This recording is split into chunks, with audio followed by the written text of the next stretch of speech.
بسم اللہ الرحمن الرحیم۔ بسم اللہ الرحمن الرحیم۔ الحمد للہ وکفا وسلام علی عبادہ الذین اصطفی، اما بعد۔ محترم ناظرین، فقہ المعاملات المالیہ کے دروس کا سلسلہ ہمارا جاری ہے، اور گزشتہ نشست میں ہم نے مزارعت کے احکام شروع کیے ہیں، اور عقد مزارعت کی تفصیلات اور ان کے تمام مباحث کو ہم نے بنیادی طور پر 10 نکات میں تقسیم کیا تھا، اور جو گزشتہ ہماری نشست گزری ہے اس نشست میں ہم نے پہلے 2 نکات آپ کے سامنے رکھے تھے، ایک عقد مزارعت کا تعارف اور دوسرا عقد مزارعت کا حکم۔ اب آج والی جو نشست ہے، نشست نمبر 69، اس نشست کے اندر ہم کوشش کریں گے کہ بقیہ 3 نکات کی تفاصیل آپ کے سامنے عرض کریں۔ تیسرا نقطہ ہے فقہی تکییف، یعنی عقد مزارعت کی فقہی حیثیت کیا ہے، اور نمبر 4 پہ مزارعت کے ارکان،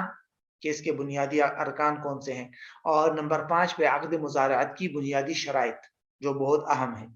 تو ہم ترتیب کے ساتھ نمبر 3 سے لے کر نمبر 5 تک ان نکات کی تفصیل آپ کے سامنے عرض کریں گے۔ جہاں تک تیسرے نقطے کی بات ہے کہ عقد مزارعت کی تیسرا نقطہ تھا عقد مزارعت کی فقہی تکییف۔ فقہی تکییف کا مطلب یہ ہوتا ہے کہ اس کی فقہی حیثیت کیا ہے، یعنی فقہ کے اندر جو دیگر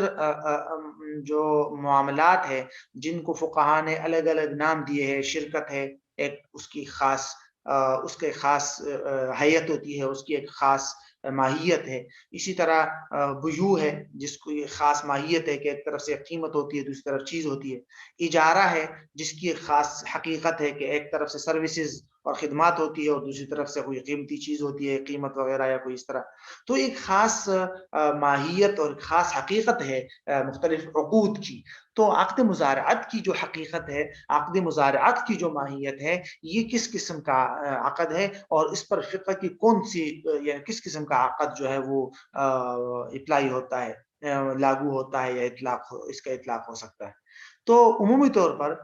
چونکہ فقہاء حنفیہ اس کو جائز سمجھتے ہیں، تو یعنی صاحبین حضرات اور اس طرح، تو ان حضرات نے بنیادی طور پر عقد مزارعت کے بارے میں یہ فرمایا ہے کہ عقد مزارعت ابتداءً اجارہ ہے اور انتہاءً یہ شرکت ہے، یعنی جس وقت عقد مزارعت شروع ہوگی اس وقت ہی گویا کہ ایسا ہے جیسے کہ اجیر، آپ نے کسی کو مزدور رکھا تو اجارہ ہو گیا عقد مزارعت، جو ایک آدمی کو آپ نے مزدور رکھا آپ کی زمین میں کام کرے گا، اور انتہاءً شرکت ہے کیونکہ آخر میں جب پیداوار ہوتی ہے تو اس پیداوار میں مالک کی زمین اور جو کام کرنے والا ہوتا ہے وہ دونوں شریک ہو جاتے ہیں، تو گویا کہ اس کا اختتام جو ہے وہ شرکت پر ہوتا ہے۔ تو بہرحال اور بھی مختلف علماء نے کچھ الگ آراء بھی ذکر کی ہیں، تو یہی وجہ ہے کہ علماء کہتے ہیں کہ عقد مزارعت پر 2 بنیادی احکام لاگو ہوتے ہیں، ایک کو کہتے ہیں حکم حالی اور دوسرا حکم اس کو کہتے ہیں حکم معالی۔ حکم حالی جیسے ہی عقد مزارعت وجود میں آ جائے تو جو مزارع ہے نا، زمین میں کام کرنے والا، زمین کی منفعت کا مالک ہو جاتا ہے وہ، لہٰذا اسے کاشتکاری وغیرہ کے لیے وہ زمین استعمال کر سکتا ہے، اور مالک زمین جو ہے وہ مزارع کے عمل کا مالک ہو جاتا ہے، یعنی مالک زمین کو یہ حق حاصل ہو جاتا ہے کہ وہ جو کاشتکار اس نے رکھا ہے اس کے عمل کا مالک آپ ہو جائیں گے، یہی اجارت کی حقیقت ہوتی ہے۔ اور دوسری طرف دوسرا جو حکم ہے حکم معالی، وہ ہے کہ عین کے اندر آخر میں یہ لوگ شریک ہو جائیں گے، تو یہ شرکت کا تقاضا ہے، عقد شرکت کا، تو ایسی صورت میں دونوں احکام جو ہے وہ الگ الگ وجود میں آ جاتے ہیں۔ بہرحال یہ عقد مزارعت کی فقہی تکییف تھی۔ اس کے بعد جو چوتھا پوائنٹ ہے ہمارا وہ ہے مزارعت کے ارکان، یعنی عقد مزارعت کے بنیادی ارکان کیا ہے۔ عمومی طور پر فقہاء حنفیہ جو ہے وہ ان کے ہاں ہر قسم کے عقد اور کانٹریکٹ کے لیے جو ارکان ہے وہ ایجاب و قبول ہے، خواہ ایجاب و قبول کی کوئی بھی شکل ہو، قولی ہو، تحریری ہو، عملی ہو، لیکن ایجاب و قبول ہی فقہاء حنفیہ کے ہاں یہ جو ہے وہ ہوتے ہیں، ارکان ہوتے ہیں۔ ہاں البتہ بعض فقہاء بلکہ خود حنفیہ میں سے ہی علامہ خسکفی رحمہ اللہ اور ان حضرات نے تذکرہ کیا ہے کہ مزارعت کے ارکان جو ہے وہ 4 ہے، ایک زمین، دوسرا بیج، تیسرا عمل،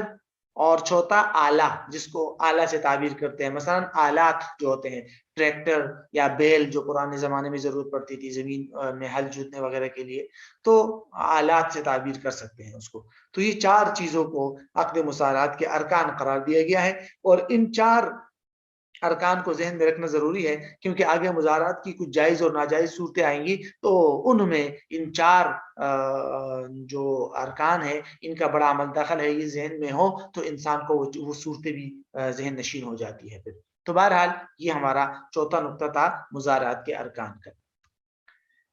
جہاں تک عقد مزارات کا 5واں نقطہ ہے جو بہت ہی ضروری ہے، کیونکہ مزارات کی آج کل بھی بہت زیادہ اس کا رواج ہے، لوگ کر رہے ہیں یہ معاملات، بٹائی کے معاملات کر رہے ہیں اور کاشتکاری وغیرہ کے، لیکن ان شرائط کو ملحوظ نہیں رکھتے، جس کی وجہ سے وہ عقد شرعاً فاسد ہو جاتا ہے۔ تو اس لیے مزارات کی شرائط کو ذہن میں رکھنا بہت ضروری ہے۔ عقد مزارات کی جو شرائط ہے ان شرائط کو ہم 4 اقسام میں تقسیم کر سکتے ہیں۔ آپ کے سامنے یہ ہے، دیکھ لیجئے گا کہ ان اقسام کو ہم 4 اقسام میں یعنی مزارات کی شرائط کو تقسیم کر سکتے ہیں۔ ایک عمومی شرائط،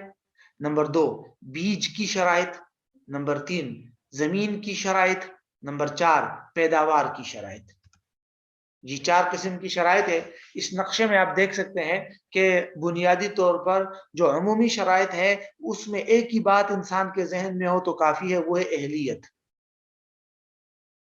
اور کہ بھئی معاملہ کرنے والے، مزارات کا عقد کرنے والے دونوں میں اہلیت ہو، یعنی عقل ہو دونوں میں، پاگل وغیرہ نہ ہو، ناسمجھ بچے نہ ہو، بلکہ ممیز و تمیز کر سکتے ہوں۔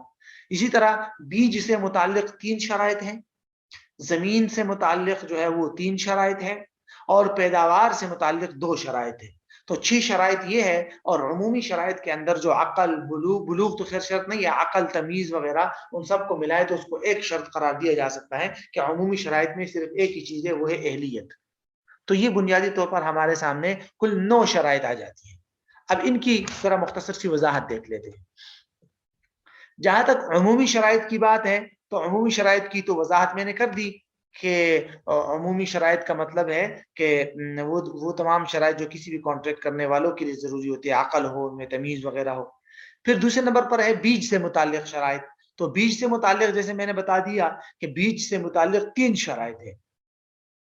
یہ پہلی شرط یہ ہے کہ جس انسان کے ذمے بیج لازم ہے اس کی تعیین کر دی جائے، یعنی شروع میں یہ طے کر دیا جائے کہ بھئی عقد مزارات کے لیے بیج کون فراہم کرے گا، مالک زمین فراہم کرے گا یا کام کرنے والا۔ تو پہلے تو اس بات کا تعین ضروری ہے، ایک شرط ہو گئی۔ دوسری شرط بیج معلوم ہو، یعنی بیج کی جنس، نوع، صفت وغیرہ سب کچھ معلوم ہو کہ کیا چیز اگائی جا رہی ہے، گندم ہے، مکئی ہے یا کیا چیز ہے۔ تیسری بیج سے متعلق جو بنیادی اور اہم شرط ہے وہ ہے کہ بیج دونوں کی طرف سے نہ ہو، آدھی آدھی یا اس طرح، بلکہ کوئی ایک فریق، کوئی ایک پارٹی بیج فراہم کرے گا۔ یہ بڑی ضروری شرط ہے کہ مالک زمین اور کام کرنے والے آپس میں بیج کو تقسیم نہیں کر سکتے کہ آدھی بیج آپ دے دے آدھی میں دے دوں، نہیں، کوئی ایک دے گا، یا تو مالک زمین دے دے یا عمل کرنے والا۔ اس کی وجہ کیا ہے؟ اس کی وجوہات فقہ حنفی کی کتابوں میں خاص کر اس کی تفصیلی بحث ملتی ہے کہ اگر بیج دونوں کی طرف سے ہو تو کیا کیا خرابیاں پیدا ہو سکتی ہے شرعی اعتبار سے۔ بہرحال یہ تیسری شرط تھی بیج سے متعلق۔ اس کے بعد جو 3 شرائط ہیں مزید، وہ ہے زمین سے متعلق شرائط۔ زمین سے متعلق بھی ہم نے عرض کر دیا تھا کہ زمین سے متعلق بھی 3 شرائط ہیں۔ ایک تو یہ کہ زمین معلوم اور متعین ہو، یعنی اس کے حدود معلوم ہو کہ کتنی زمین میں یہ کاشتکاری کا یا یہ مزارات کا عقد جو ہے یہ کیا جا رہا ہے۔ دوسری بنیادی شرط یہ ہے کہ زمین جو ہے وہ کھیتی کے قابل ہو، کھیتی کی قابل ہو، یعنی ایسی بنجر زمین نہ ہو کہ جس میں کچھ اگانا بالکل ناممکن ہو، وہاں کچھ اگتا ہی نہ ہو، تو پھر تو مزارات کا عقد کا کوئی خاص مطلب فائدہ ہی نہیں ہے۔ اور تیسری بنیادی شرط یہ ہے کہ جیسے ہی عقد مزارات کا عقد ہو جائے تو فوراً زمین خالی کر کے کاشتکار یعنی عمل کرنے والے کے حوالے کر دی جائے تاکہ وہ مزارات کا کام اس میں شروع کرے۔ یہ جائز نہیں ہے کہ مالک زمین کہے کہ ٹھیک ہے عقد تو ہم نے کر لیا لیکن زمین میرے قبضے میں رہے گی، تم کبھی کبھی آ جانا اس طرح، تو یہ اس کی وجہ سے عمل میں خلل آتا ہے، لہٰذا اس کی علماء نے اجازت نہیں دی۔ جہاں تک چوتھی قسم کی شرائط ہے یعنی پیداوار کی سے متعلق شرائط، تو میں نے آپ کو پہلے بتا دیا تھا کہ پیداوار سے متعلق جو ضروری شرائط ہے وہ دو ہے اور دونوں بڑی ضروری ہے. ایک تو یہ کہ پیداوار میں دونوں فریقین کا کس میں سے کس کا کتنا حصہ ہوگا یہ شروع سے طے کیا جائے تاکہ ہر ایک کو اپنا حصہ معلوم ہو کہ بھئی آدھی پیداوار آپ کی ہوگی آدھی میری ہوگی, یا 60% پیداوار آپ کی ہوگی 40% میری ہوگی, جو بھی ہے, لیکن شروع میں ہی اس کو باقاعدہ طے کر کے وضاحت کے ساتھ اس کو معلوم و متعین کر دینا ضروری ہے. دوسری بنیادی شرط پیداوار سے متعلق ہے کہ پیداوار کا مشترک ہونا ضروری ہے, یعنی کسی ایک کے لیے بھی متعین مقدار میں پیداوار طے کرنا درست نہیں ہے. اس کی مزید تفصیل آگے آ جائے گی, لیکن خلاصہ یہ ہے کہ جب پیداوار کی تقسیم کا ایسا طریقہ اختیار کیا جائے کہ مثلا جب جتنی پیداوار ہوگی اس کا پرسنٹیج طے کیا جائے, یا اس کو یوں طے کیا جائے حصوں میں کہ بھئی اس کا آدھا حصہ آپ کا ہوگا آدھا میرا, یا 50% آپ کا 50% میرا, 40% آپ کا 60% میرا, اس طرح پرسنٹیج سے جو پیداوار حاصل ہوگی کوئی متعین مقدار اس میں طے نہ کی جائے کہ بھئی 10 کلو گندم میری ہوگی باقی آپ کی. اس طرح یہ بات طے کرنا کوئی